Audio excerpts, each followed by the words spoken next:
in today's Picks Parenting Plus, the challenges of Black motherhood and reframing being a single mother. Acclaimed writer, cultural critic, and single mom Jamilah Lemieux tackles that topic in her new book, Black Single Mother. And she joins us now to tell us all about it. So thank you so much for being here, and congrats on the book.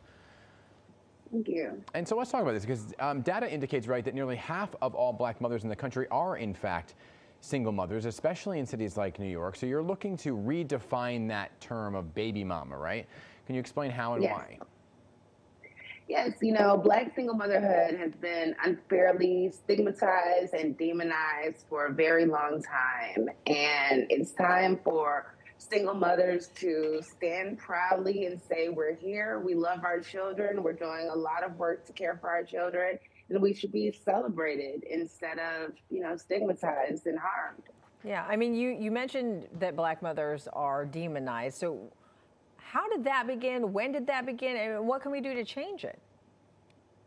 The demonization of the Black single mother really starts in the 60s, particularly in 1965 with the Moynihan Report, which was prepared by sociologist and future Senator Daniel Patrick Moynihan, who Penn Station is now named after. And he said, look, we can give Black people reparations, we can give them affirmative action, we can do all these things for them, but nothing's going to get better for this community until they address the problem of the matriarchy, until they stop having so many female heads of households. So instead of focusing on racism, job discrimination, inadequate schools, and housing inequality, Black mothers were blamed and scapegoated. And this continues through the 70s and 80s with the idea of the so-called welfare queen. Okay. Yeah. So what are some of the specific challenges, I guess, that single Black mothers face that isn't necessarily true for other single mothers?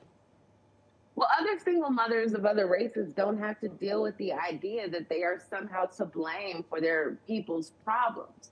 Black single mothers are often treated as if all the issues in the Black community and all the challenges that we have because of racism, because of structural inequality, exist because we're not married to the fathers of our children. And that's simply not true. Yeah, I mean, so let's go back to the question.